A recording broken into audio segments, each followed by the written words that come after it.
Hello, everyone, and welcome to our Fired Up Charla. My name is Fernanda Canchola, and I am Mana de San Diego's Membership and Events Coordinator. Before I turn it over to our host for this evening, I wanted to thank you all for joining us today and share how this evening will look like. We know that 1 year into the pandemic, we are all zoomed out, so we are extremely grateful that you are choosing to be here with us this evening. We've prepared some questions for tonight, which we will go through, but our goal for today is for this to be a conversation. We have reserved the last 50 minutes in order to allow for any questions from you, our audience. So please feel free to ask away in the live chat. Now, without further ado, it is my honor to introduce our host for this evening, Jenny Rottenberg Loya. Jenny empowers and develops leaders from diverse backgrounds to flourish and leave a positive mark in the world. Her mission is to create work environments where everyone experiences a sense of belonging, is empowered to participate, and has equal opportunity to thrive. Originally from Mexico City, Jenny moved to the US in 2000, lived in South Florida for 7 years, and moved to San Diego 14 years ago. She is a MANA LSLP 2019 alumna. Jenny is a bilingual and multicultural certified leadership coach with 25 plus years of global experience in corporate and executive communications and 10 plus years delivering life and executive coaching and training programs. She has championed, participated, and served as an ally of multiple inclusion and diversity initiatives and collaborated with teams in 25 plus countries. Jenny, welcome. Thank you, Fernanda. Welcome to my living room. And I must say, I'm in downtown San Diego, and sometimes we have fire trucks coming by. So hopefully we don't have a lot of sirens. Just one just passed by. So welcome, everyone. Paula, thank you for being here, and thank you for joining us. And let me introduce you, and then we can jump right into the conversation. Sounds good? Perfect. Okay, so Paula Ramos is author, Emmy Award-winning journalist, and Latinx advocate. She's Mexican on her dad's side and Cuban on her mother's side. She grew up between Miami and Madrid. Paola is a host and correspondent for Vice and Vice News, as well as a contributor for Telemundo News and MSNBC.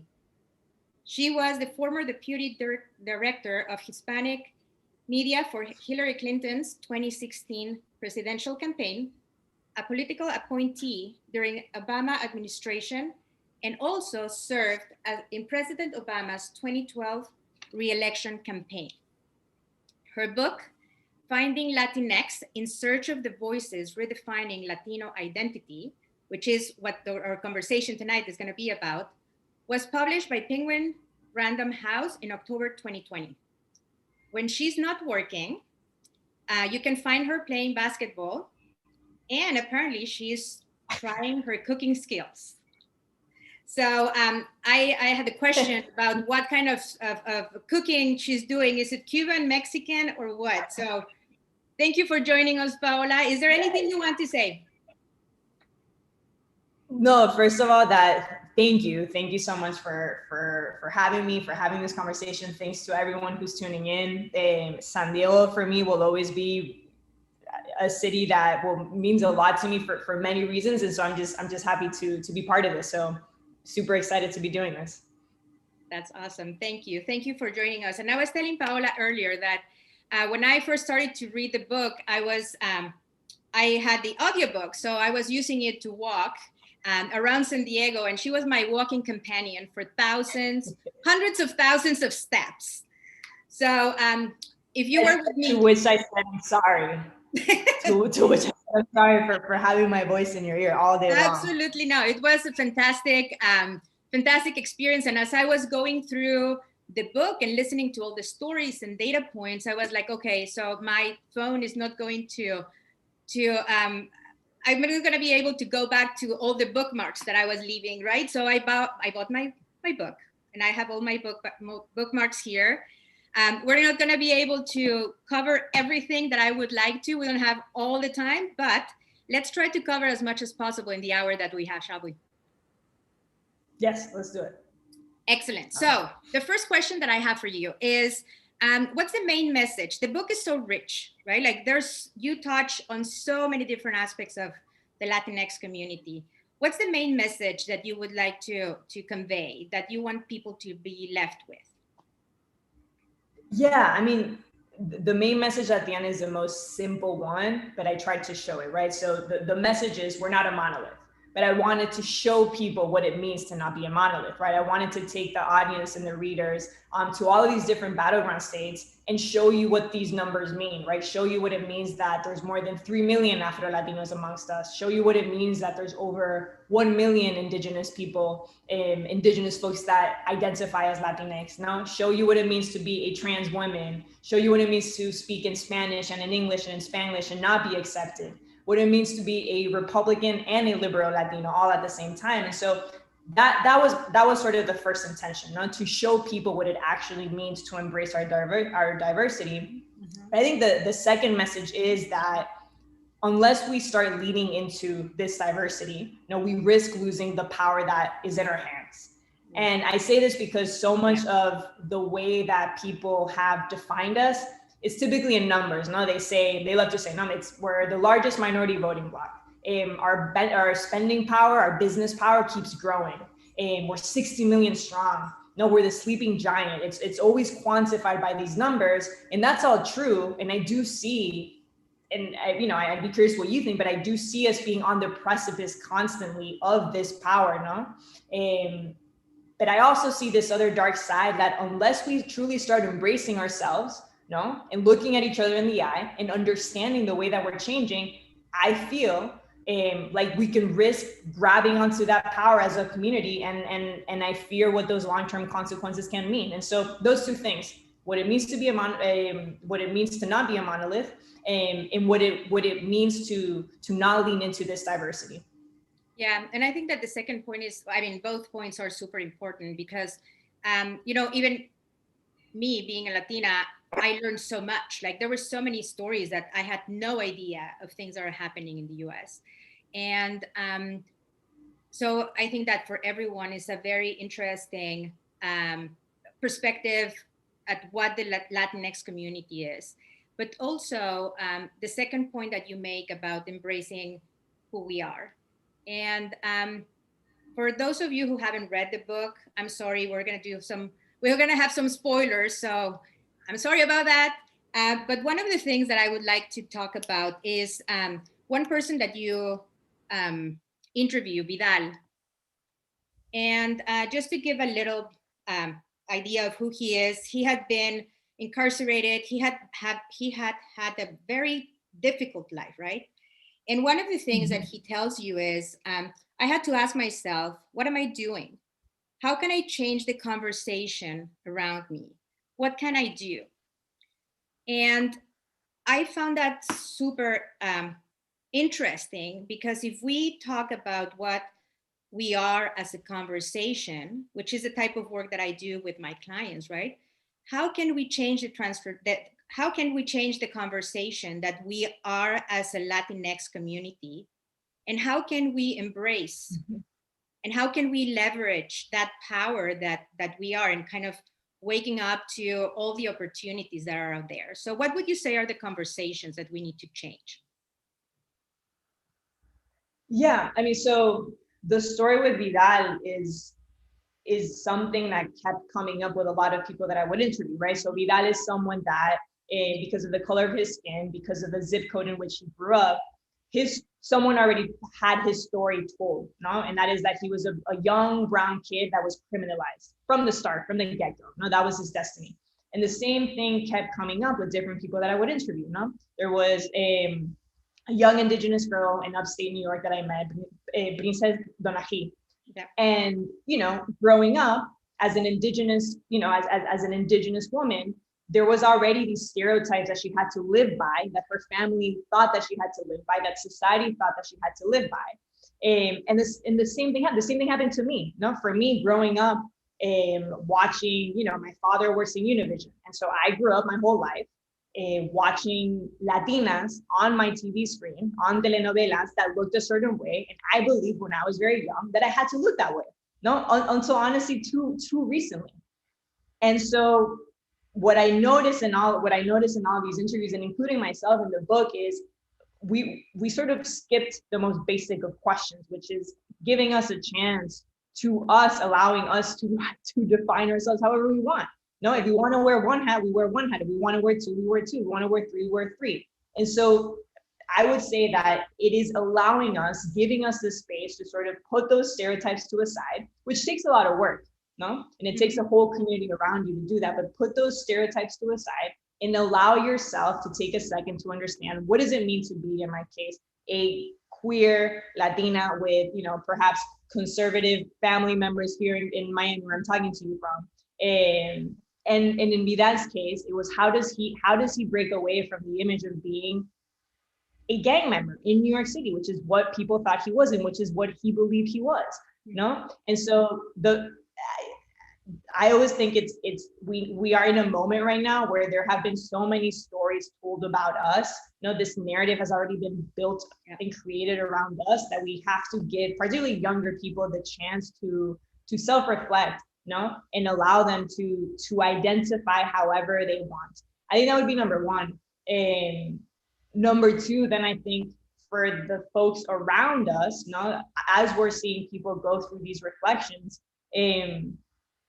how do we do a better job at sort of debunking these stereotypes? You know, what are those little things that we're saying out loud that we can stop saying? You know, and like that fiery Latina, or, you know, just little comments like that build up. You know, I can't tell you the amount of times that I've talked to, you know, my own girlfriend. She's Black Mexican, Afro Latina, and I talk about her a lot in the book. And it took me way too long to see her as a Latina, right? Because I, for so long, thought of her as a Black woman, you know, because I would make comments like that myself. And that's also part of the book. And the third thing I would say, the third question that I think we have to think about is, which I thought a lot about in the book, is there also is something exhausting about trying to be the perfect Latino, you know, trying to strive for the best, trying to be the perfect immigrant. And we also have to allow ourselves to be ordinary people, you know? And that's something that I learned a lot from a lot of the undocumented folks that I interviewed. One of them, Jonathan, told me at one point they are undocumented, Black and queer. And at one point they were like, I'm just so tired. Like, I just want to be an ordinary person. You know, I want people to stop sort of defining me by this list and by these numbers. And that's also something we have to balance. Yeah, definitely. And there's some responsibility that we need to take on, right? Because it's on one side, going through that exhaustion of trying to educate people around us. And, you know, you cannot imagine how many times I get like, oh, are you really Mexican with that name? You know, like, oh, you don't really look Mexican, right? Or things like that. Then maybe for your next book, you can talk about the diversity that exists within the region, right? Like every country has so many colors and so many things, but I think that it's a dual thing. We need to continue having conversations internally and within ourselves, but also with the people that we interact with. Yeah. No, completely. And that's something that I catch myself, you know, as well, and my own family members. You know, it's so much of where we are now is undoing things that, you know, we've learned our whole lives about how to view ourselves, you know, and seeing Black people as only Black and not Latinos. You know, we never understood that there was such a thing as Afro Latinos, and looking at Indigenous folks and thinking that everyone has to speak Spanish. That's not true. And so much of, I think, the process that we're in now is just undoing what we've learned, you know? And being open to that. Yeah. One other story that I found fascinating, which is kind of the other side of what we were talking about, right? And you had a conversation with Enrique Tario.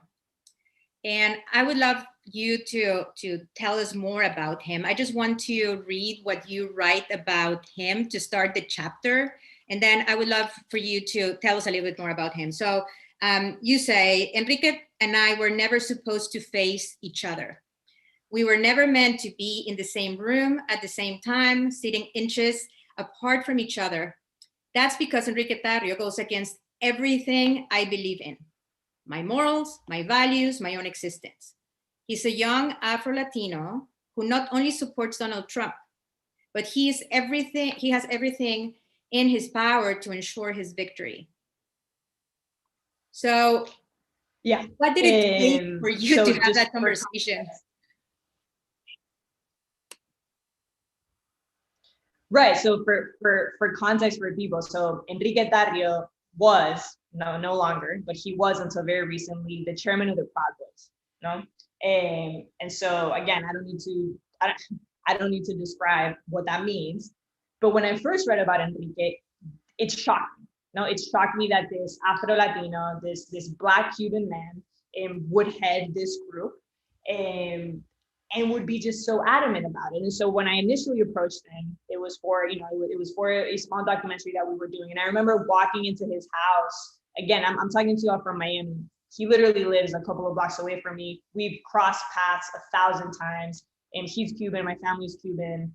He lives in Cayo, super close. And so I remember walking into his house the first time, and even just my body language I was just like, I didn't want to be there. I didn't really give him the space to answer my questions, because I was like very cold, like in and out, like I don't want to hear you, right? I don't believe in anything you're saying. And then I remember walking out of the interview and I was like, wait a second. I was like, if I'm here preaching, that this is a diverse community, that we are full of, and that we ourselves have to break these stereotypes, that we are a community that is full of contradictions, then I gotta listen to this guy, no? And so I remember calling him back, and the moment that I sort of listened to him, the conversation shifted. Mm-hmm. And I soon realized that with someone like Enrique, he is, as a Black Latino living in such a complex city as Miami, he is someone that never really fit in anywhere. No, he's mm-hmm. someone that has been sort of left, forgotten by the system. Was too Black to be a Republican, too Republican to be a Democrat. And the system in a way failed him. Again, from Miami, from Cayo, this is a place where every single presidential candidate goes through. And I would think to myself, like, how many people, as they're reaching for this Cuban vote, neglected someone like Enrique Tario, because he didn't really fit anywhere. Mm-hmm. And part of Enrique's story is the story that we're seeing across the country with a lot of, unfortunately, with a lot of Latino men, that there is in Trump, because we've been so normalized to succumb to whiteness, because whiteness and that type of power has always been what so many of our family members have strived for, to assimilate, to accommodate. In Trump, people like Enrique and a lot of Latinos saw that proximity to power. Trump reminded them that they were no longer the other. Trump reminded them that they were no longer immigrants. And a lot of Latinos want to forget that they're immigrants. And that is a phenomenon that is happening not just here in Miami, it's happening everywhere. And so, there's a lot of, political lessons that I learned from him. I talked to him right before the election. Then you look at what happened in 2020, once again, most of the majority, the heavy immigrant counties across the country, not just here, went a little bit more to the right. Mostly led by Latino men.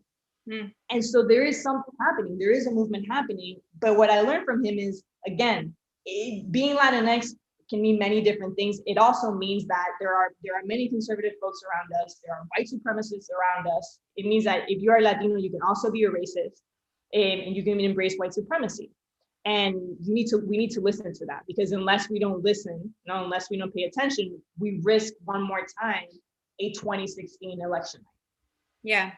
And I also think that it goes beyond that, right? It's just also about more the political thing. It's about just being human, right? And be able to connect with each other. And I mean, the US has a very particular political climate right now, very divided, very polarized, but that's happening also in other countries.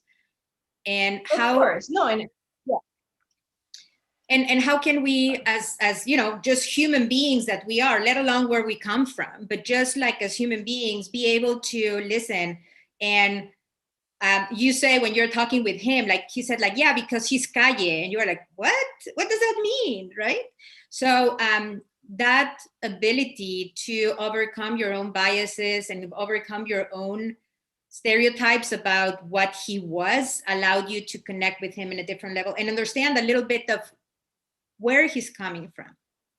So. Completely, yeah, and you're right. It goes beyond politics, and at the end of the day, this has nothing to do with Trump. It's exactly that. It's unless you pay attention to these things and to those segments of our within our community. Again, I think we lose and we risk continuing to be even more fragmented than we currently are. Mm-hmm. And right at the end of the day, Enrique, when I asked him what you're referring to when he says calle, I asked him, but why Donald Trump, right? Out of everyone, again, you can be conservative, be Republican, vote for the GOP, of course. Right. But why Trump?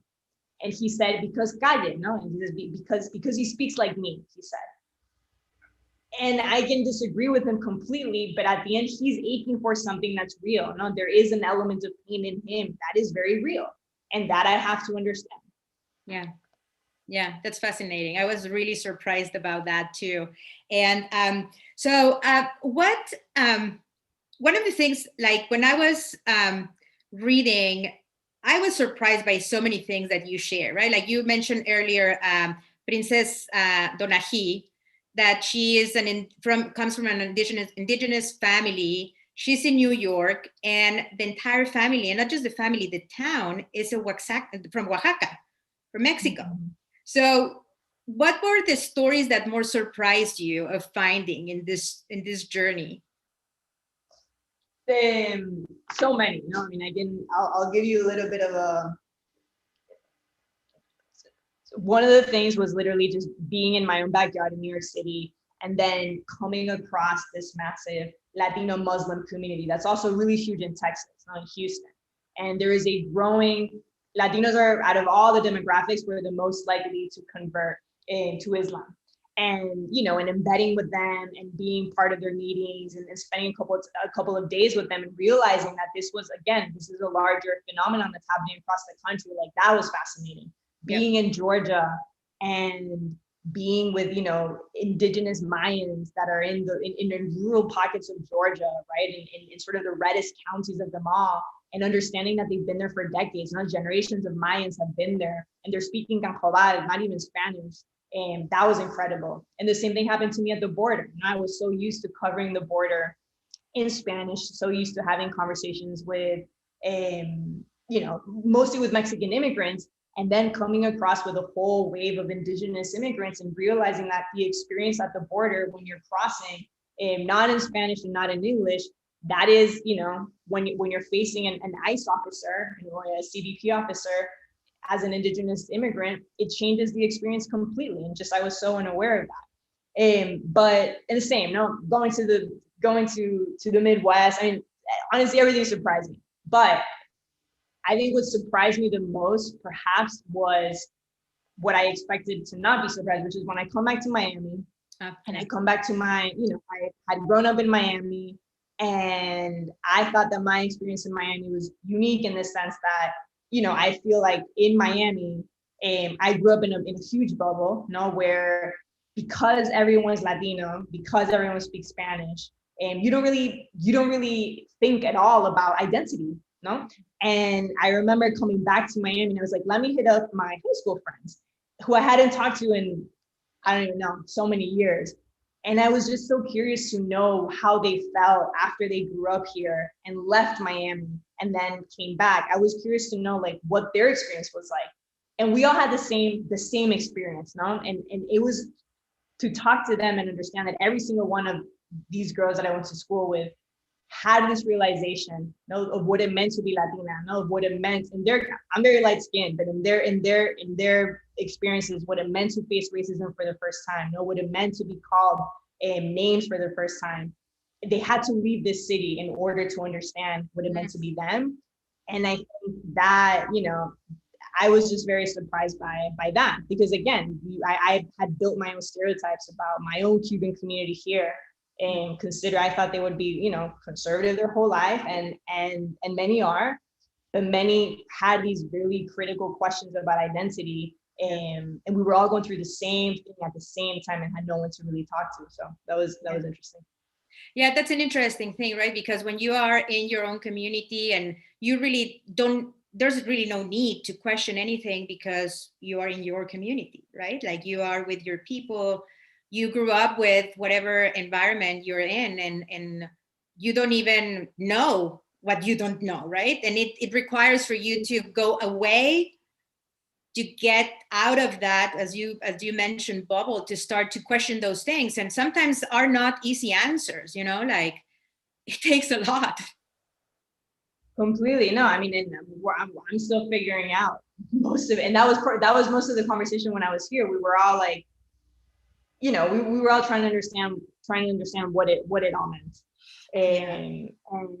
And I think that changes cities, I think Miami now is going through a whole, as I'm sure San Diego, but unless you have these conversations, you don't really, things don't change. Yeah, no, that's right. So if you were to say, what was your learning in all this trip? Like how did all this journey, how long were you on the road interviewing?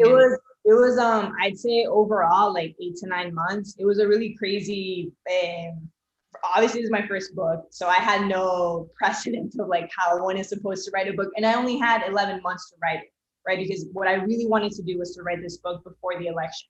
And the publishing company was like, you're nuts. Like, you can't write this book in 11 months and edit and have it done before the election. And I was like, watch me, I'm going to do it. And so the process was crazy. Like I would, and I told myself, I was like, whatever I do, I want to ensure that I do no conversations on the phone. I want to be in person with every single person that I'm interviewing, and to wake up with them, to understand what they're saying. And so for every chapter, I would go to the field, sort of do my interviews, come back to New York, write the chapter. And then I would do that. I did that like 10 times. I'm sure there's a better way to do it, but that was the only thing I knew, But yeah, I mean, I'm proud of the process because it was all, I recorded every interview on my phone. I looked at everyone in the eyes, and that's sort of the book. The book is, at the end, is just a collection of voices of people that are across the country. But yeah, it was about 10 months. Were you doing this through the, did you catch some of the pandemic? No. You were done. Right. Yeah, it was before. Yeah. Great. I was editing through the pandemic, but it was all before, and I had every hope of doing the, going and doing this tour in person in all these cities. Yeah. And one of the things that you said like, oh, you don't think that I'm going to do it? Watch me, right? Like, I'm going to get it done in 11 months and I'm going to publish it before the election. And you did. And I think that's one of the things that we can say and we can own. And I think that we can be proud of as community. When we want something, we get it, right? And that just shows about the resilience that we have, and the just courage and continue. Like, we fall down and we step back and continue. So completely. Yeah, that was I'd say that was one of the biggest sort of lessons learned from the road, and from every story that I covered had an element of pain to it. Now, all of it, from California to New York and everything. But I think the most positive thing that I encountered was just seeing how the younger generation of Latinos that had sort of grown up with seeing their parents assimilate, accept pain, accept these injustices, however small they are, young girls seeing their moms getting paid less than, not speaking up, whatever it was, there was always a form of that. And then having these conversations with the younger generation that look at that and reject that past. And I found that every state that I went to, every corner, every pocket of this country, I found that, and I think that's the amazing thing, is that I wrote this book, and now you're seeing it sort of unfold. Now you're seeing people speak up, you're seeing people demand more, you're seeing people push Congress more, and I think there's a big generational gap there, and it's fascinating to watch. Yeah, I love the stories that you talk. I don't remember which chapter was in, but that you're talking that the new generations are not fighting only for themselves, but they are trying to make somehow justice, right? To the moms, to the parents that were not treated equally, or that they didn't have opportunities. And it's not just their own fight, but it's the family fight that they are taking on. Yeah, I learned that from Monica Ramirez, who's an incredible activist, and she's in the farm workers movement. And she's been a leading voice in all of this. And one of the things she told me, and it really stuck with me, is, you know, our grandmothers and our mom, nuestras bisabuelas, didn't really have someone to fall back on. The difference now is with this younger generation, now with people like myself and Monica and you, is like, our moms now, we have someone to fall back on now. You know, they have someone to fall back on now. And so I think there is this support system that obviously hasn't been there for many reasons, right? We have the privilege of being citizens. Many of us, many people don't. And we have the privilege of speaking English or Spanglish. And we have the privilege of raising our voice in a way that the older generations didn't. And I think we're seeing what that means. Yeah. I think that we have a question from the audience. Let's go there. And I have a question for you about, well, it's more a comment of my experience living in Miami. But Fernanda, do you want to say the question? Sure, yes. So one of our audience members says, as I set out to be an influencer to help shift the narrative of Latinos, what advice would you have for me in that journey? My goal is to empower the Latino community in terms of mindset and perseverance. I mean, my first advice would be to listen, and to listen.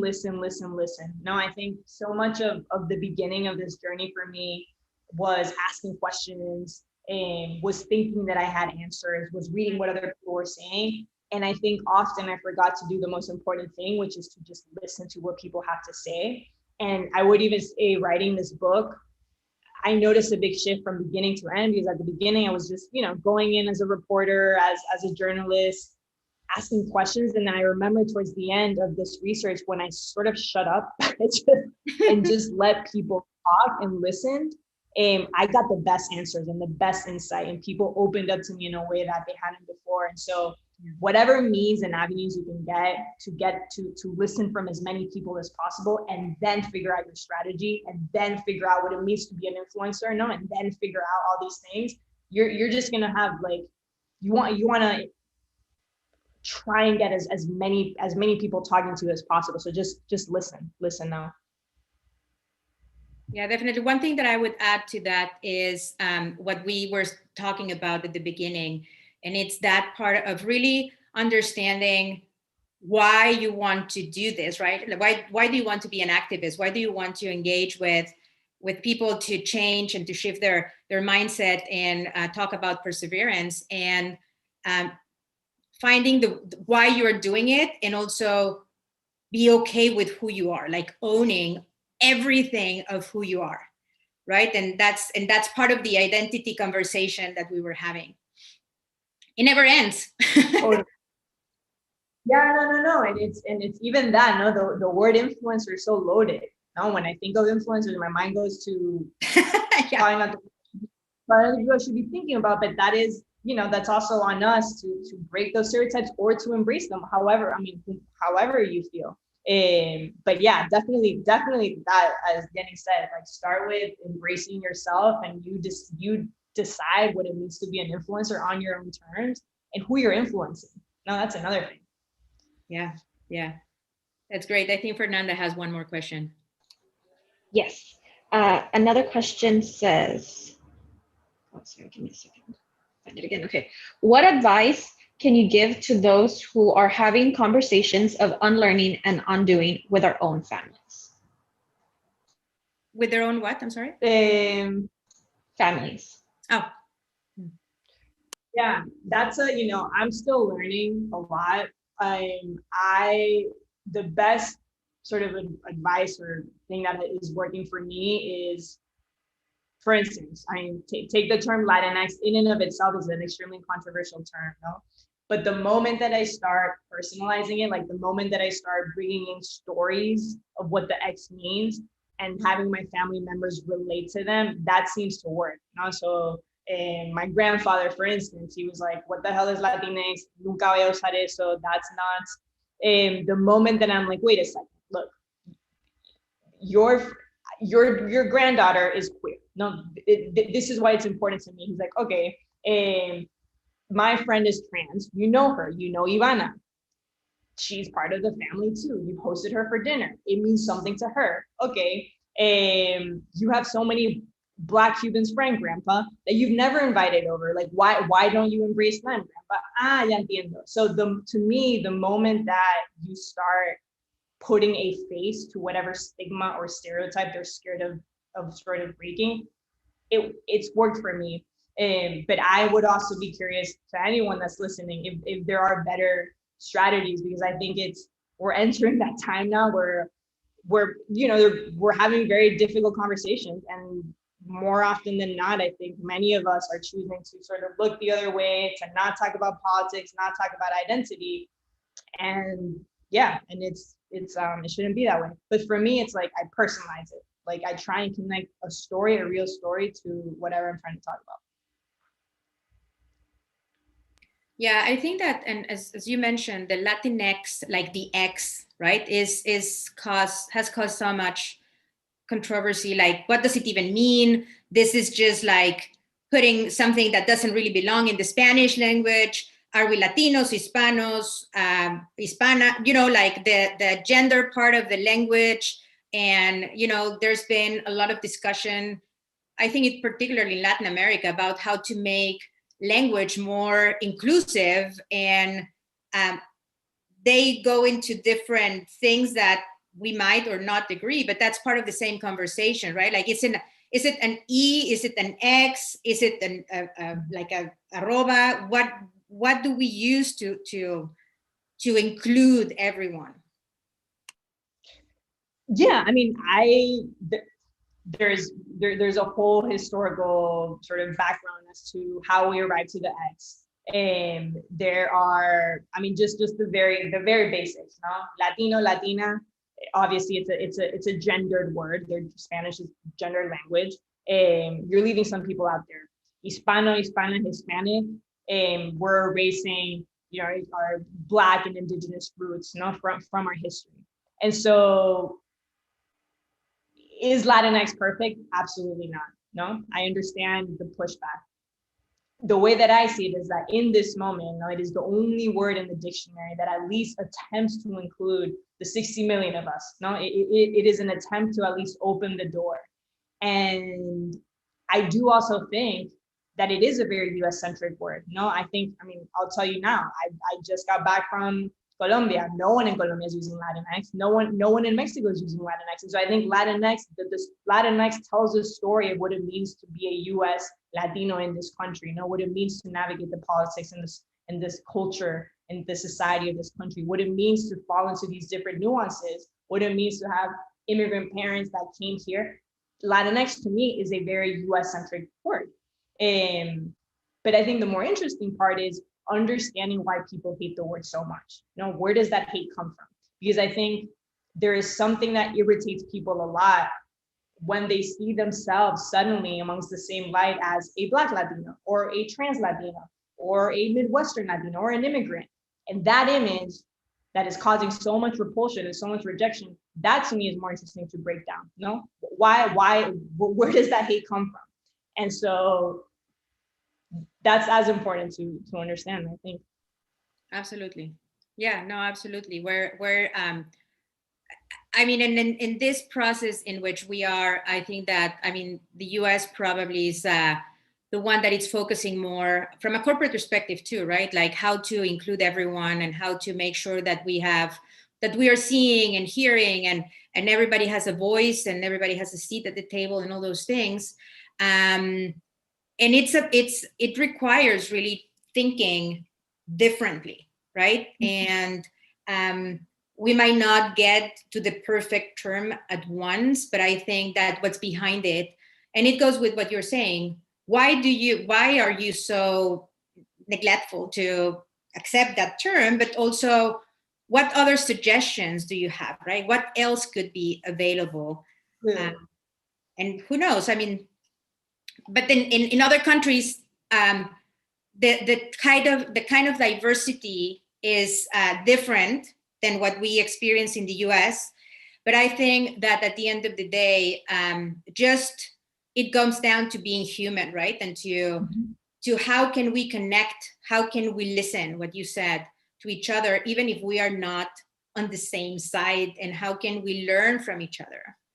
Yeah, and I always I think there's something very unique about us that's also very easy to forget, but that I'm once again reminded just because of the humanitarian crisis that's happening at the border.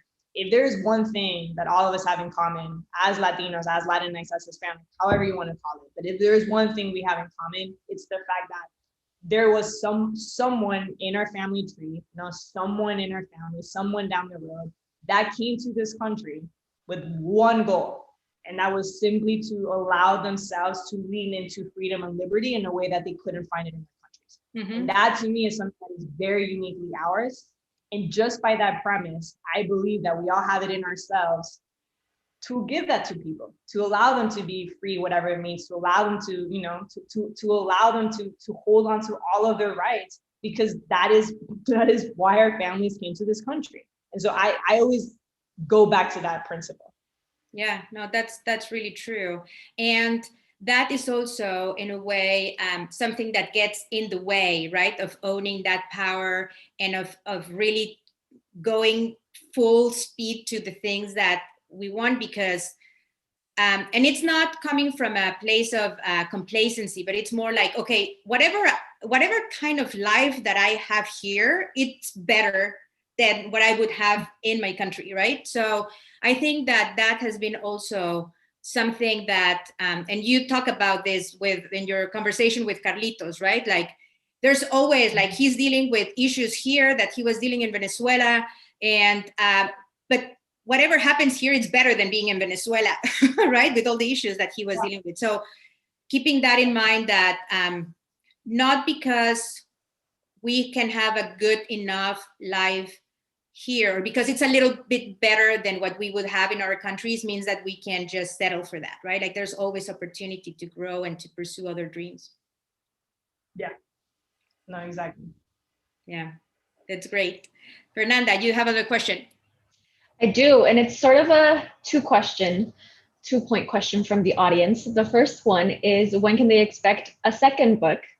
And the second question would be, as part of the theme of the book was resiliency, how would you say, at what point would you say resiliency goes from being a strength, a source of strength, to a coping mechanism? The first question, I don't know. There's what I really want to try and do is turn this concept or this book into a series, because I think, to me, like, the visuals are always so important, and to take people there, and which is what I try and do in the book with my words. But if I can bring this to life on a screen in some shape or form, that's sort of what my next project will be.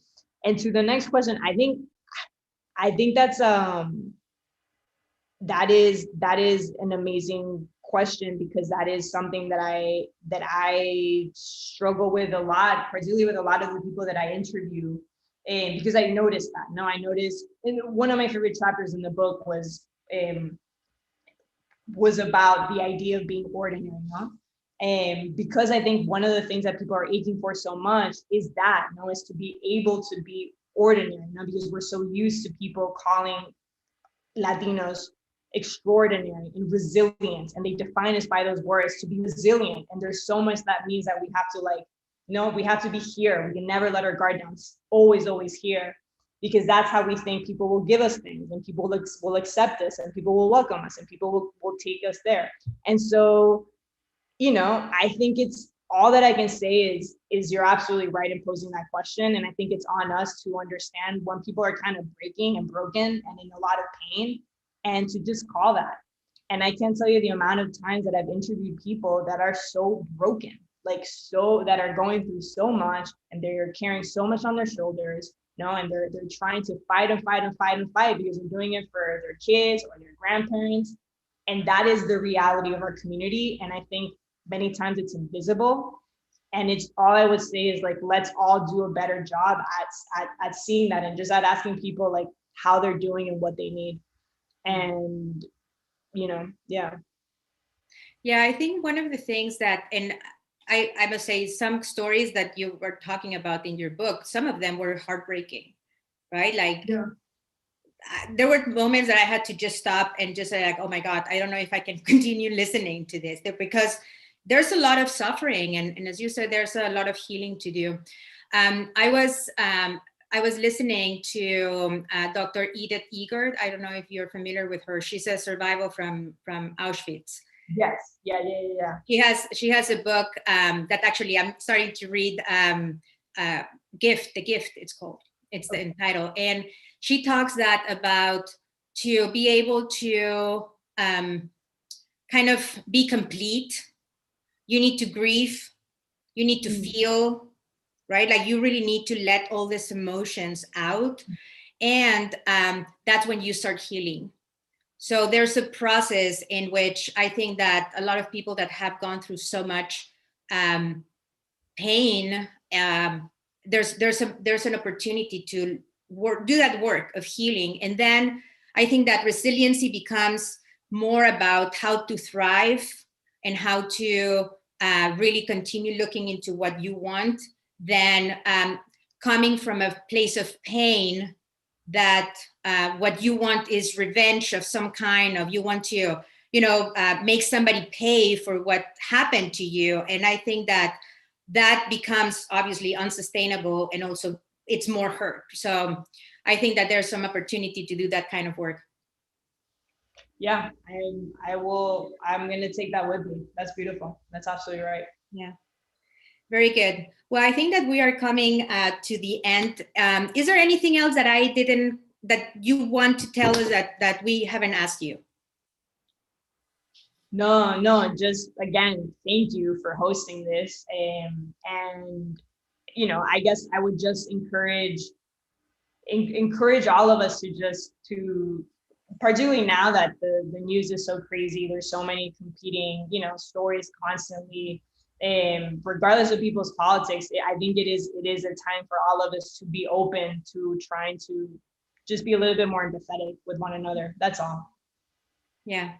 And one of the things for me as a takeaway from the book is that multidimensionality that exists, right, in the Latinx community. So we come in all shapes, colors, heights, languages, backgrounds, experiences. And I think that for people who are not part of the community, there's a huge opportunity to learn, to know us. For us as part of the community, it's also an opportunity to learn. As I said, like, none of the stories that I read, I knew about. So that was an amazing opportunity for me. And for us as Latinos is to embrace, right, who we are, to do the work of that. Yeah. Exactly. And I think that's it. Like we're once again, I think we're reaching that time. Like Congress looks different. Our numbers in voting looks different. Our money power and money spending power looks different. And so the moment that we truly start opening our eyes and our boardrooms look different and our people in leadership look different, and Latinos are everywhere. And as you said, we look many different ways and we speak many different things. And if we start to pull each other in more, that power is going to look completely different. And that's what sort of keeps me going. Absolutely. Same here. Paula, thank you so much for joining us. Thank you so much for your work and for doing everything that you do. And I hope that we can meet soon to have a cortadito or café de olla. We would need to debate what's better. Cortadito, siempre, cortadito. I agree, cortadito. I prefer to. Very good. Well, thank you so much. Thank you, everyone, for joining us. And Fernanda, do you have something else to say? I do. I want to echo your sentiments, Jenny. I actually want to thank both of you for joining us this evening. And we also want to give a big shout out to our board member, Janessa Goldbeck, who actually made the introduction to Paula and was a big impact in making tonight possible. I also did want to let you all know that we do still have a few copies of Fighting Latinx, Compliments of Mana National. So if you'd like to pick one up, please email us. Johanna on the chat is going to go ahead and share her email to reserve a copy of your book. And then before we log off, I also do want to share that we as Mana de San Diego are excited to partner with the Kim Center for Social Balance to help create San Diego's first ever workplace equity baselines. This is a survey, and in addition to answering questions about your past participation with MANA and future needs, as being a MANA member, we will also be asking you to provide information about your experiences in the workplace. It's about a 10 to 15 minute survey, and it is completely anonymous. We will also be having a raffle with that. So all you'll be needing to do is submit a screenshot of that submit screen. And so please keep a lookout for the survey. One of my colleagues is going to go ahead and include it in the chat. And again, thank you all for joining us this evening, and I hope you have a great